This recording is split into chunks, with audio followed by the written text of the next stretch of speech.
예수께서 나와 일러 가라사대 하늘과 땅의 모든 권세를 내게 주셨으니 그러므로 너희는 가서 모든 족속으로 제자를 삼아 아버지와 아들과 성령의 이름으로 세례를 주고 내가 너희에게 분부한 모든 것을 가르쳐 지키게 하라. 볼지어다 내가 세상 끝날까지 너희와 항상 함께 있으리라 하시니라. 아멘. 마태복음 28장의 이 마지막 부분은 우리가 잘 아시는 예수님의 지상명령입니다. 주님의 부탁, 마지막 부탁 이렇게 말씀하기도 합니다. 예수님께서 죽으신 지 3일 만에 부활하시고 40일 동안 부활의 몸을 입으시고 낙심 속에 있는 흩어져 있는 제자들을 하나하나 찾아다니시면서 그들을 위로하셨습니다. 예수님의 부활을 믿지 못하고 두려움 속에 있었던 그 제자들에게 개인적으로 다 찾아가셔서 그들을 위로하시고 축복하시죠. 그리고 많은 성도들과 500여 성도들 또 많은 사람들에게 당신을 드러내셨습니다. 그리고 나서는 이제 40일 후에 예수님이 구름을 타고 승천하시는 부분이 나오죠. 그 승천하시는 그 가운데에 예수님께서 제자들을 향해서 하신 마지막 부탁의 말씀입니다. 그래서 우리는 그것을 더 그레이트 커미션이라고 이렇게 말하죠. 지상명령, 최대의 지상명령이다 이렇게 말합니다. 그래서 예수님께서 이 말씀하신 내용을 보면 살아계실 때 말씀하신 말씀도 우리가 꼭 지키고 삶 속에서 가장 중요한 순종의 말씀인데, 뭐든지 사람은요 떠날 때 마지막에 이렇게 헤어질 때나 또 세상을 떠날 때 하는 것을 유언이라고 하고요. 또 헤어질 때는 정말 그 오래 만날 수 없으니까 마음에 두고 있는 말을 이렇게 하게 되죠. 그래서 여러분 어느 학자들은 그래요. 이 지상명령을 정말 예수님이 꼭 하고 싶었던 말씀을 마지막에 하신 말씀이다. 그래서 교회와 성도들이 꼭 지켜야만 되는 말씀이 바로 이것이다. 이렇게 설명하기도 합니다. 그래서 거기 성경 보니까 너희는 가서 그래 얘기하죠. 가서 제자를 삼아 세례를 주고 분부한 모든 것을 지키게 하라. 함께 할 것이다. 이런 5가지의 말씀이 동사로 나옵니다. 여러분 이 말씀에 한마디로 줄여서 말하면 그게 뭡니까? 전도해라 그런 거죠. 복음을 증거하라, 전파하라 그런 말입니다. 그래서 전도해서 제자 삼고 제자 삼아서 양육하여 주님 앞에 온전히 세우라 그런 말입니다.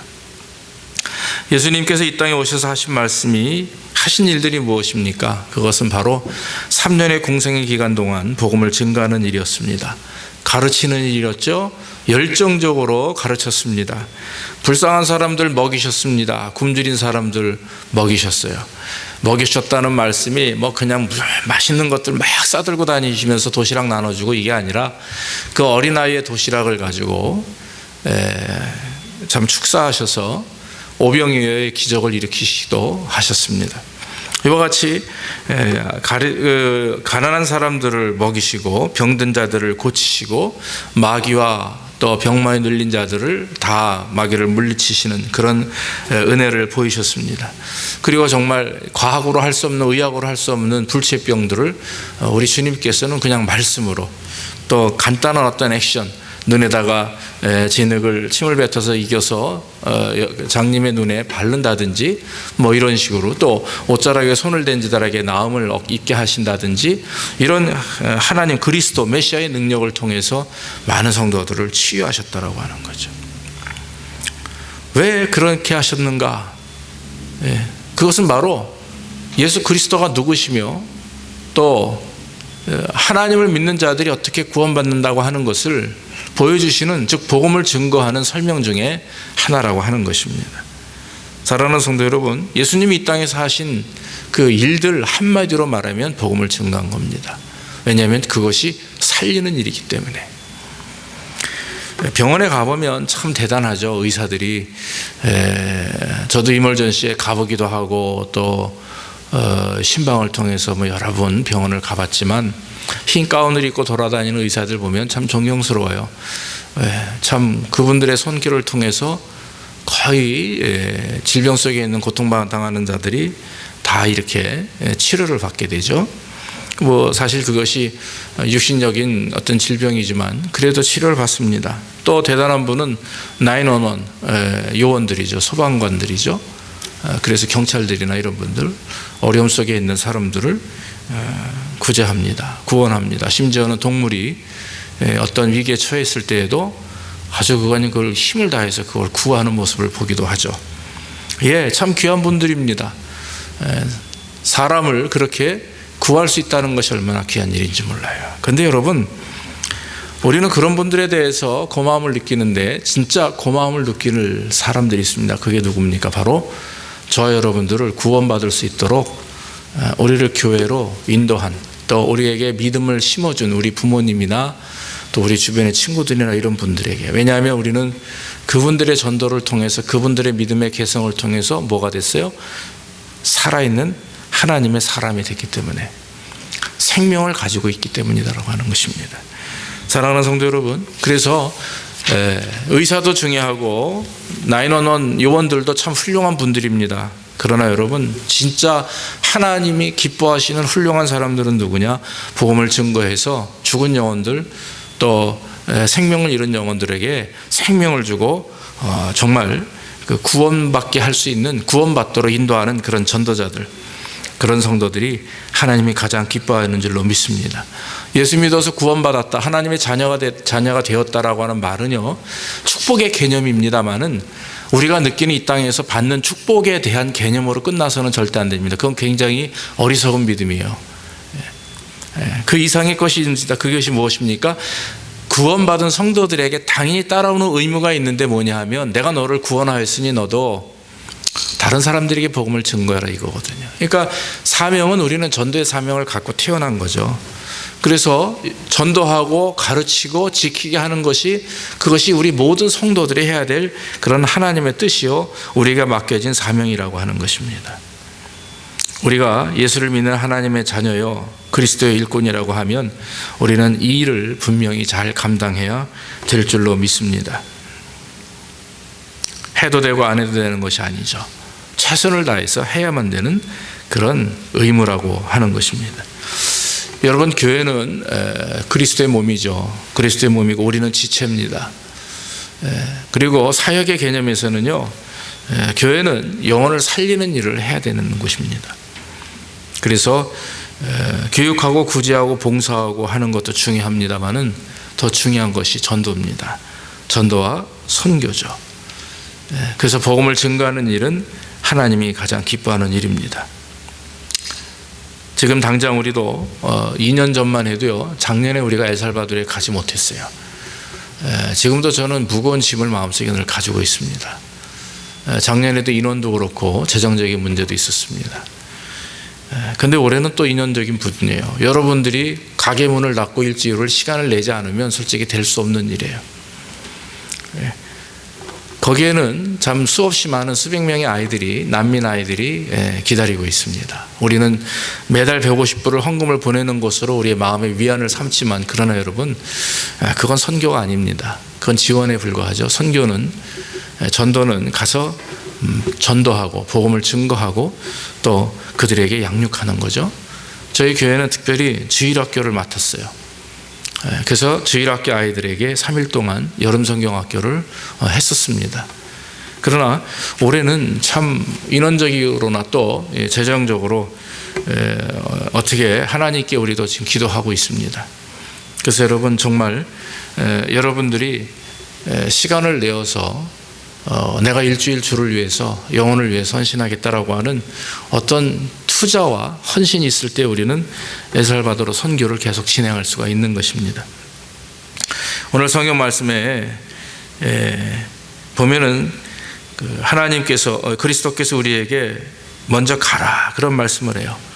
먼저 가서 사람들에게 복음을 증거하라. 그래서 여러분, 전도는 오는 사람을 기다리는 게 전도가 아니라 가는 사람에게, 즉 가서 사람들에게 복음을 증거하는 겁니다. 여러분들의 직장에 가는 겁니다. 여러분들의 일터에 가시는 겁니다. 그래서 여러분들이 노방전도를 할 수 있는 거고, 또 직장 선교를 할 수 있는 것이고, 또 가까운 친지들이나 가족들에게 복음을 증거할 수도 있는 것입니다. 우리는 그저 늘 마음속에 그리스도의 복음을 증거하자, 내 삶을 통해서, 내 말을 통해서 그들에게 복음을 증거하자라고 하는 삶의 현장 속에서 복음 전도자가 되어야 되는 것입니다. 성경에 보면은 가서 세례를 주고 또 가르쳐 지키게 하라, 그렇게 말을 했죠. 제자 삼는 일, 또 세례를 주고 가르쳐 지키게 하는 것은 모든 성도들이, 또 교회가 한 마음으로 이루어야 될 가장 큰 것이라, 이렇게 믿습니다. 여러분, 오늘날 부흥이라고 하는 개념에 많은 좀 이렇게 잘못된 것들이 있는 것 같습니다. 부흥하면 교회가 많이 몰려들고 사람들이 많이 와야 부흥이라고 말합니다. 예, 그거 부흥 맞습니다. 그러나 여러분, 이런 이동적인 부흥은, 또 여기서 저기로 옮겨지는 그런 어떤 숫자적인 부흥은 사실 특별한 의미가 없는 것이라 생각이 됩니다. 진짜 부흥이 무엇입니까? 그것은 성경 말씀대로 믿는 자가 점점 많아지는 것을 말합니다. 이미 믿은 자들이 교회로 와서 많아지는 게 아니라 믿지 않는 자들이 믿음으로 많아지는 거죠. 그래서 완전히 하나님을 알지 못하는 자들이, 교회를 떠났던 자들이, 상처받던 영혼들이, 하나님을 섬기지 않는 사람들이 오는 것입니다. 교회에 와서 교회 자리를 채울 때 그 영혼이, 또 그 교회가 부흥하고 구원받게 되는 것입니다. 그러므로 사랑하는 성도 여러분, 이 세례를 주고라고는 말의 의미가 굉장히 중요한 말씀입니다. 그것이 바로 그리스도를 영접한 자들에게 주는 행위가 세례 아닙니까? 제가 우리 교회를 가만히 보니까 참 창피한 말씀인데 3년 동안 세례를 준 적이 한 번도 없어요. 그전에는 개척을 하고 한 1년 후부터 계속 세례를 한 4, 5년 동안 줘왔습니다. 세례를 베풀었죠. 그것은 뭡니까? 그만큼 새로운 성도들이 많았다라고 하는 거죠. 그러나 오늘날 거의 3년 이상 제가 세례를 베푼 적이 없습니다. 이유는 무엇입니까? 새로운 성도가 없다라고 하는, 즉 새롭게 하나님을 영접하는 성도가 없었다라고 하는 것입니다. 그것은 아마도 우리가 하나님 앞에, 저를 비롯한 우리가 하나님 앞에 회개할 부분이라고 저는 믿어집니다. 사랑하는 성도 여러분, 교회는요, 내가 출석해서 그냥 내 신앙 잘 이렇게 지키는 곳이 교회가 아닙니다. 교회는 성도들이 하나가 되고, 또 서로 영혼을 이렇게 감싸 안고 보살피며 또 나아가 복음을 증거하는 일이, 그것이 바로 교회 역할이라고 하는 것이죠. 지금으로부터 한 100여 년 전이죠. 110년 전입니다. 1907년에 평양에 대부흥이 일어난 것을 우리가 잘 압니다. 정말 한국 교회에, 초창기 교회에 엄청난 역사가 일어났던 거죠.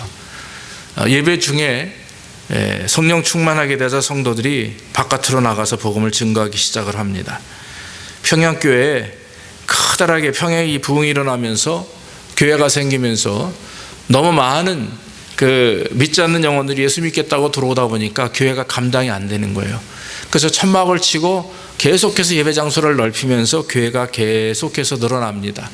그런데 너무나도 많은 사람들이 늘어나니까 나중에는요, 남자 여자를 따로 구분해가지고 예배를 드렸다고 그래요. 시간을 달리해서. 그래서 그 한국교회가 사실은 북한 평양에서부터 새롭게 크게 부흥한 것을 우리가 알 수가 있습니다. 그럼 지금은 어떻습니까? 북한 땅 예배를 드릴 수 없죠. 여러분, TV에 나오는 그 예배하는 자들은 다 교육받은, 하나의 말하면 그냥 껍데기에 불과합니다. 그 사람들은 진짜 크리스찬이 아니라, 진짜 크리스찬은 다 지하 속에 있어요.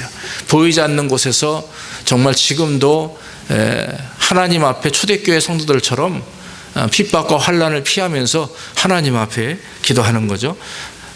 사형수의 여러 가지 사형을 당하는 사람들 중에 가장 속해 있는 사람들, 가장 1순위가 누구냐면 종교인들이라는 거죠. 예수를 믿겠다고 하는 사람들, 교회를 다닌다고 하는 사람들은 무조건 걸리면 사형을 시키는 것이 아직도 북한의 모습입니다. 여러분, 전도는 하나님 앞에 내가 하나님의 사람으로 살아있음을 나타내는 하나의 증거입니다. 예전에 한국에서 부교역자 사역을 할 때 어느 집사님께서 저와 몇 명의 전도사들에게 주일마다 좀 라이드 좀 부탁을 한 적이 있습니다. 그래서 그럼 해야죠 하고 10시 반에 이제 밴을 하나씩 몰고 세 사람이 갑니다. 어디를 가냐면 그 교회에서 한 10분 떨어져 있는 양로원에 가는 거예요. 그래서 갈 때마다 한 70명의 어른들을 모시고 왔습니다. 근데 그 중에 돌아가신 분도 주님 앞에 나가신 분들도 많지만 지금도 한국에 가보니까 아직도 생존하셔서 살아계셔서 하나님을 섬기는 권사님들이 많이 계세요. 그 집사님이 1년 동안 계속해서 거기 양로원에 쌀을 대고 떡을 대고 음식을 대고 또 할머니들 생일을 다 개인적으로 챙기고 이러면서 1년 동안 봉사를 하는 겁니다. 그러다가 이제 그냥 그분만 가면, 이 집사님만 가면 막 권사님, 그 할머니들이 나와가지고 자기 따랐다는 거예요. 그러면서 이제 한 1년 후에 한마디 툭 던지는 것이 어머니들 제가 다니는 교회 한번 가세요. 그랬더니 한 사람도 노하지 않고 다 오겠다고 해가지고 인원을 세보니까 70명이 가까운 거예요. 그래서 저희들이 열심히 참 밴을 가지고 운송을 하면서 그분들을 이렇게 교회로 모신 적이 있습니다. 그래서 교회에서 1년에 70명 전도한 사람이 어디 있겠어요. 그분이 있어서 그분에게 연말에 시상을 하면서 쌀 몇 가마리를 드렸는데 그걸 또 그대로 양로원에다 이렇게 헌납을 하는 모습을 보면서 얼마나 감사한지 모릅니다. 지금은 남편이 장로님이 되었고 부인이 권사님이 되어서 제가 섬기던 그 교회를 잘 섬기고 있음을 얼마 전에도 제가 뵀습니다. 사랑하는 성도 여러분, 오늘날 여러분 우리의 교회의 문제가 뭡니까? 그것은 교회는 많아지는데 교회는 부흥하는 것 같은데 막상 믿는 자들의 머릿수를 세어보면 줄고 있다는 게 이제 우리의 교회 문제입니다. 그러니까 우리는 스스로 속죠. 내 교회 성도들이 많아지면 부흥하는 것으로 또 잘 되어가는 것으로 이렇게 속을 수가 있습니다. 그러나 정말 여러분 중요한 것은 내가 전도하지 않는데 사람이 많아진다고 좋아할 이유는 없는 거예요. 한 사람 한 사람 내가 사랑하는 영혼들을 내가 관심을 가지고 정말 안타까운 마음을 가지고 기도하는 영혼들이 주께로 한 사람 한 사람 돌아올 때 그것이 정말 우리에게 주시는 하나님의 은혜를 경험하게 되는 것입니다. 여러분 오늘 성경에서 예수님은 우리에게 마지막 부탁을 하십니다. 정말 이제는 제자들과 친히 얼굴을 대면해서 만나볼 수 없는 그런 상황입니다. 예수님이 승천하시면서 하시는 말씀이기 때문에 제자들은 그 말씀을 깊이 새길 수밖에 없는 거죠. 말씀을 합니다. 하늘과 땅의 모든 권세를 내게 주셨으니 그러므로 너희는 가서 모든 족속으로 제자를 삼아 아버지와 아들과 성령의 이름으로 세례를 주고 내가 너희에게 분부한 모든 것을 가르쳐 지키게 하라. 볼지어다 내가 세상 끝날까지 너희와 항상 함께 있으리라. 그랬습니다. 여러분 온전한 전도는 두 가지가 꼭 필요합니다. 첫째는 사랑하는 마음이 있어야 돼요. 영혼을 사랑하는 마음이 있어야 됩니다. 왜 전도합시다 그러면 목사님 아직 준비가 안 됐어요. 이런 일들 많아요. 저도 그랬습니다. 또 저도 종종 그럴 때가 있어요. 저희 집사람이 전도하기를 굉장히 즐겨하는 편인데 토요일 날 여보 우리 나갑시다 그러면 당장 바빠요. 설교 준비해야죠. 뭐 이거 해야지 이거 해야지. 그러니까 여보 미안해 당신 먼저 좀 갔다 와. 이러면 이제 얼굴 찡그리고 나가는 거거든요. 예전에는 정말 둘이 컵케이크 만들어서 열심히 한 3년 정도 전도했어요. 근데 초창기에 개척을 하고 나서는 막 그 열정을 가지고 전도하니까 진짜 하나님이 기적을 베풀어 주셔가지고 수십 명의 성도들이 왔어요. 지금 돌이켜보면 저 스스로도 내가 과연 그런 그때 열정과 감정이 지금 있는가, 신앙에 어떤 열정이 있는가 돌이켜보면 참 여러분들에게 죄송할 정도로 많이 식어 있음을 고백해요. 근데 전도라고 하는 것이 영혼을 사랑하지 않으면요 할 수 없는 거예요. 내가 우리 교회가 꼭 부흥돼야지, 꼭 부흥하기 위해서는 전도해야 된다. 이거 뭔가 something wrong 아닙니까? 그냥 우리 교회가 사람들이 많아지기 위해서 전도한다라고 하는 그 어떤 단순한 의미보다 우리는 뭐 그것도 필요하지만 더 중요한 건요 영혼을 살리는 일이에요. 저 영혼이 빨리 구원받아서 하나님의 사람이 되어서 우리와 같이 하나님 앞에 영광 돌리는 주님 오실 날에 다 천국에서 만날 수 있는 어떤 그런 비전을 가지고 전도하기 위해서는요, 그냥 지금 내 상태를, 지금 우리의 이런 식어 있는 상태로는 불가능하다라고 하는 거죠. 성령 충만해야 됩니다. 그렇잖아요. 그리고 영혼을 사랑하는 마음이 끓어야 되는 거예요, 마음속에서. 여러분, 예수님을 보십시오. 얼마나 영혼을 사랑하십니까? 3년의 공생애 동안에 정말 병든 자, 굶주린 자, 낙심하는 자, 얽매인 자, 질병 속에 있고 귀신 들린 자 쫓아다니며 그들을 치유하시고 역사하십니다. 그런데 여러분, 그렇게 병 고치는 게 복음이 아니에요. 귀신 들린 자 쫓아내는 게 은사가 복음이 아닙니다. 복음은 예수 그리스도예요. 당신을 드러내기 위해서 활용하는 하나의 도구가 그런 역사들이죠. 우리가 그런 걸 보면서 예수님을 믿는 것보다 이미 우리는 성경이라는 말씀을 우리에게 주셨기 때문에 우리는 말씀을 통해서도 얼마든지 예수님을 믿을 수가 있고 역사가 우리 안에서 일어나는 거죠. 그런데 말씀을 멀리하고 기도는 안 하고 사랑하는 마음은 없이 뭔가 내 안에서 역사가 일어나기를 바란다고 하는 것은, 그것은 잘못된 생각이라고 하는 것입니다. 전도가 상당히 어렵습니다. 어렵다고들 또 말을 합니다. 이유가 무엇입니까? 옛날에는요, 그저 엘살바도르 가가지고 말이죠, 손에다 귤하고 빵 하나 들고 모여라 그러면요, 진짜 딱 1분 만에 100명이 모여요. 아이들이, 동네 아이들 다 따라옵니다. 왜냐하면 걔네들에게 뭐가 필요하냐면 그 빵과 귤이 필요하기 때문에 그래요. 옛날에는 그렇게 전도 가능했습니다. 그러나 여러분, 요즘에 빵 들고 나가 보십시오. 이상한 소리 하죠. 저거 정신 나간 사람 아니야? 이러고 있어요. 요즘에는 먹는 것 때문에, 육신적인 필요 때문에 교회에 찾아오는 분들 없어요. 여러분, 요즘 어떻습니까? 풍요롭습니다. 다. 그런데 여러분, 오히려 옛날보다 영적인 모습을 보면 다 비참하게 말라 있어요. 반면에 영적인 것이 비참하다 보니까 완악해집니다.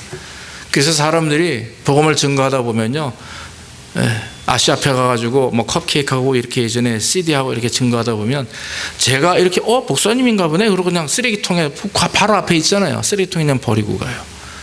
전도지 벌리면 그냥 뭐 이렇게 가지고 가는 분들도 있지만 그냥 보란듯이 슬쩍 버리고, 아니면 카트에다 올려놓고, 그래서 제가 한 바퀴 돌면 한 10장 다시 수거합니다. 카트에 버린 거, 쓰레기에 버린 거. 날이 갈수록 사람들은 완악해지는 거죠. 여러분, 그러나 성경은 말합니다.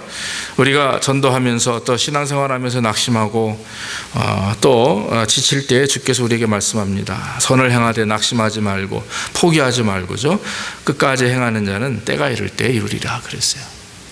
갈라디아서 6장 9절에 그렇게 말씀을 했습니다. 사랑하는 여러분, 복음 전도는 입으로 예수 믿으세요라고 하는 전도뿐만 아니라 삶에서 드러나는 이런 실천적인 전도는 성도들이 해야만 되는 의무요, 저와 여러분들이 하나님 앞에 온전히 참 서게 되는, 특히 복을 받게 되는 하나의 귀한 사역이라고 하는 것입니다. 그래서 영혼을 사랑하는 것과 나아가서 희생해야 되죠. 희생이 있어야 됩니다. 한 영혼이 새롭게 태어난다고 하는 것은 쉬운 일이 아니죠. 생명을 살리는데 공짜가 어디 있습니까? 수술 한번 받는데 보통 10,000불, 100,000불이 넘어요. 그렇잖아요. 그만큼 내 병이 치료받기 위해서도 수천만 원, 수억의 돈이 필요가 됩니다. 쓰여지게 됩니다. 마찬가지입니다. 한 영혼을 주께로 인도하기 위해서는 우리의 물질과 우리의 시간과 정성이 필요하다라고 하는 거죠. 빌리 그레엄 목사님이 그런 말을 했습니다. 다른 사람들이 내 말을 들어줄 수 있도록 하는 것이 중요하다. 전도 이전에 이래요. 전도 이전에 다른 사람들이 내 말을 듣고 그대로 따라줄 수 있도록 하는 행동이 필요하다. 그게 뭡니까? 전도하기 이전에 계속해서 그 사람에게 섬기고 도와주고 사랑을 베풀어야 된다고 하는 거죠. 그래서 교회 가자 할 때 노라는 소리를 못하도록 해야 된다, 그런 말을 했어요. 맞는 말 아닙니까? 우리가 갑자기 밖에 나가가지고 예수 믿으세요 하는 것도 중요하지만, 이건 아마 이제 개인적인 어떤 관계 전도 같습니다. 가까운 주변에 있는 사람들에게 계속해서 그들을 찾아가고 또 그들을 위로함으로 전도하는 것, 너무나 중요한 일인 줄로 믿습니다. 사랑하는 성도 여러분, 예전에 이민교회를 보면 저도 20년 됐지만 오래전에, 그보다 더 오래전, 한 30년 전 아틀란타 초대교회 처음에 교회가 생긴 게 한 35년 된다고 하는데요, 그 목사님들 말씀 들어보면 이 아틀란타에 한인들이 막 많아질 때 교회들이 몇 개 세워져 목사님들이 전도하는 방법이 공항에 가는 거였다는 거예요. 공항에 아는 사람들을 통해서 성도들 같이 공항에 가서 한국 사람들이 오면 라이드 해주고 또 뒷일을 다 봐주는 거죠. 라이센스 받게 하고 뭐 병원 어카운트 오픈하게 뭐 이런 거 하면서 교회 이렇게 자연스럽게 발을 들일 수 있도록 전도합니다. 한 1, 2년 지나면 사실 그런 분들이 이제 생활이 어느 정도 미국 생활이 안정이 되면 이제 또 큰 교회로 원하는 교회로 옮기기도 해요. 어쨌든 중요한 것은 무슨 방법을 써서라도 내가 희생하고 헌신하면서도 하나님 앞에 전도하는 것, 내 물질을 사용하는 것, 내 시간과 정성을 사용하는 것, 그것은 당연히 우리가 해야 될 일이라 이렇게 믿어지는 것입니다. 사랑하는 성도 여러분, 전도는요 은사를 받는 사람들이 사실 잘합니다. 전도에 은사 있는 분이 있어요. 집사람이 지금 만나는 어떤 분이 한 분 집사님이라는 분이 계신데 지난번에도 그래요. 같이 얘기하다가도 뭐 누가 이렇게 오면 막 가가지고 전도하고 말이죠. 여기서 지금 만남 중에도 그러면서 아주 전도의 열정이 대단한 그런 분들이 우리 안에 얼마나 주변에 많은지 모릅니다. 네, 그것이 은사입니다. 그러나 여러분, 은사 받은 사람들만 전도하라고 하는 성경은 없습니다. 모든 사람들에게 명령하신 것입니다. 사도 바울이 고린도전서 1장 21절에 이렇게 고백합니다. 하나님의 지혜에 있어서는 이 세상이 자기 지혜로 하나님을 알지 못하는 거로 하나님께서 전도에 미련한 것으로 믿는 자들을 구원하시기를 기뻐하셨도다 그랬습니다. 여러분, 전도가 미련하게 보입니다. 쓸데없어 보입니다. 전도할 때 보면 창피할 때도 있어요. 사람들이 너 혼자 믿지 왜 남에게 얘기하느냐라고 오늘날 떠드는 사람들도 있습니다. 미련해 보이고 무식해 보여요. 무조건 쫓아가서 예수 믿으라고 하는 것이 얼마나 미련해 보입니까? 그러나 여러분, 주님께서 뭐라고 말씀하십니까? 전도에 미련한 것으로 믿는 자들을 구원하시기를 기뻐하셨다 그랬어요. 하나님은 그런 걸 원한다고 하는 거죠. 미련하게 전도하는 걸 원합니다. 초창기에 전도를 하러 아시아 앞에 가고 이렇게 나갔는데 같은 교회 집사님들이 성도님들이 목사님 이렇게 전도를 뭐 속된 말로 무식하게 합니까? 왜 이렇게 몸으로 하십니까? 이러더라고요. 그럼 어떻게 하면 좋겠습니까? 그랬더니 방법을 세우자는 거예요. 방법 세워서 되는 거 없더라고요. 머리 짜가지고 뭐 그게 아니라 그저 복음을 증거하러 사람 만나서 예수 믿으세요. 안타까운 심정으로 사랑하는 마음으로 할 때 그것을 받아들이는 거지. 내 머리로 계산하고 어떻게 하면 더 좋은 방법을 세우는 거니 기도하면서 충분하게 하나님께 맡기고 하는 거죠. 제자들을 보내실 때 아무것도 갖지 말라 하시죠. 심지어는 무슨 말을 할 것인지에 대해서 준비 없이 가도 성령께서 역사하신다라고 하셨으니까 중요한 건 마음의 준비. 기도하는 마음으로, 성령 충만한 마음으로, 영혼을 사랑하는 마음으로, 희생하는 마음으로 나가면 주께서 그 다음에 모든 순서들은 다 감당하게 인도해 주실 줄로 믿습니다. 사랑하는 성도 여러분, 오늘 여러분 우리가 좀 부담스러울 수가 있지만 전도는 하나님 우리에게 주시는 축복의 은혜입니다. 김용보 목사님 모셔서 5마리 물고기를 얘기하셨죠. 계속해서 우리는 마음속에 복음을 증거하는 일에 우리가 마음을 두고 기도하는 가운데 올 한 해 내가 하나님 앞에 영혼을 살리는 일에 정말 최선을 다해서 주님 앞에 한 영혼 구원받게 하는 그런 은혜를 한번 우리가 경험해 보자 하는 그런 믿음을 가지고 하나님 앞에 최선을 다하기를 원합니다. 그래서 여러분, 다른 것보다 우리가 교육도 열심히 하고 자녀들을 위해서 뭐 구제도 하고 봉사도 하고 하지만 정말 중요한 것은 전도와 선교. 그래서 여러분, 이 전도와 선교가 아름답게 이루어질 때 그럴 때 교회 안에 사랑이 싹트게 되고 은혜가 있는 것이죠. 그래서 여러분, 중요한 것은 사랑하는 마음, 희생하는 마음을 가지고 전도하기를 간절히 부탁을 드립니다. 전도에 대한 준비를 하면서 쉰들러 리스트라고 하는 영화가 생각이 났어요. 거기 마지막 장면 한 3분 정도 되는 게 이 전도용으로 이렇게 유튜브에 뜬 것을 제가 찾아봤습니다. 여러분 한번 지금 잠깐 이걸 보면서 오늘 말씀을 맺도록 하겠습니다.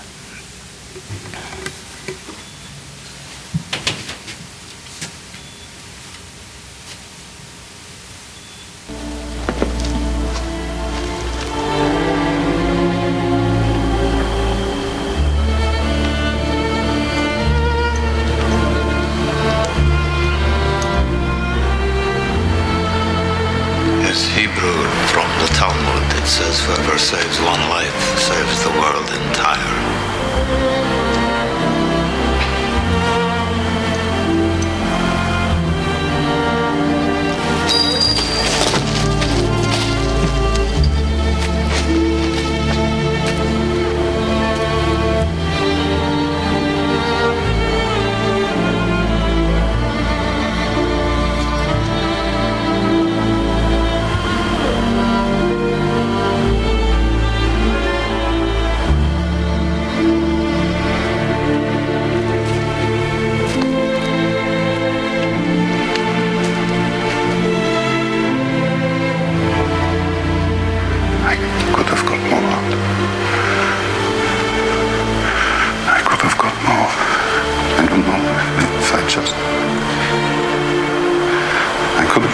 Oscar, there are 1,100 people who are alive because of you. Look at them. If I'd made more money.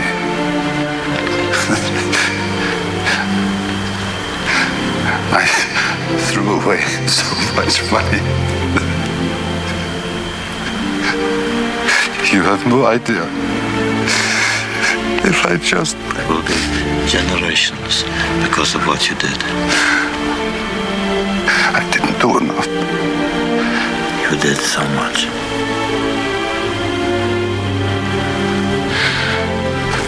This car.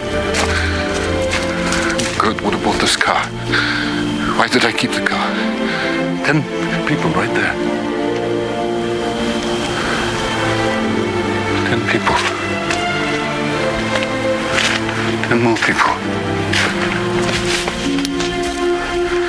This pin. 2 people. This is gold.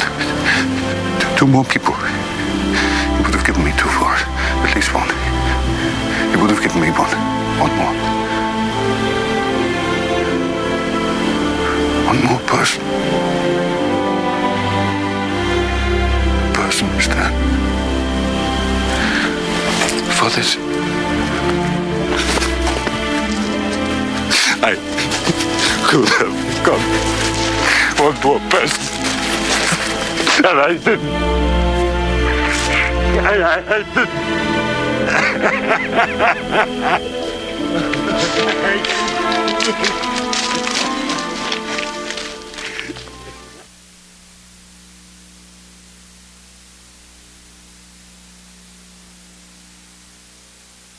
자, 기도하겠습니다.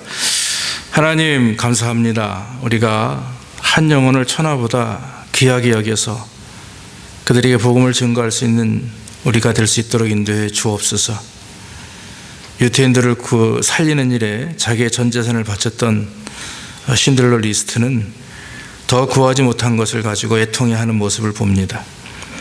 예수 그리스도께서 이 땅에 오셔서 33살의 젊은 나이에 십자가를 메고 죽으신 또 부활하신 이유는 바로 모든 영혼이 구원받게 하기 위함인 줄로 믿습니다. 하나님, 우리로 하여금 복음을 증거할 수 있도록 인도해 주옵소서. 우리가 받은 구원과 이 참 기쁨을, 이 축복을 우리 주변에 있는 많은 가족과 친지들과 또 많은 이웃들에게, 많은 사람들에게 증거해서 그들도 우리처럼 구원의 반열에 설 수 있도록 주께서 우리에게 복을 내려 주시옵소서. 우리의 시간과 물질과 정성을 투자할 수 있도록 인도하시고, 나를 위한 것이 아니라 하나님의 나라를 위해서 투자하는 자에게 복을 주시는, 은혜를 주시는, 우리의 미래와 우리의 자녀들에게 은혜를 주시는 하나님을 믿게 하시고, 영원토록 주님 앞에 영광 돌리며 참으로 영혼을 살리는 일에 헌신할 수 있도록 우리를 축복해 주옵소서. 예수님의 이름으로 감사하며 기도하옵나이다. 아멘.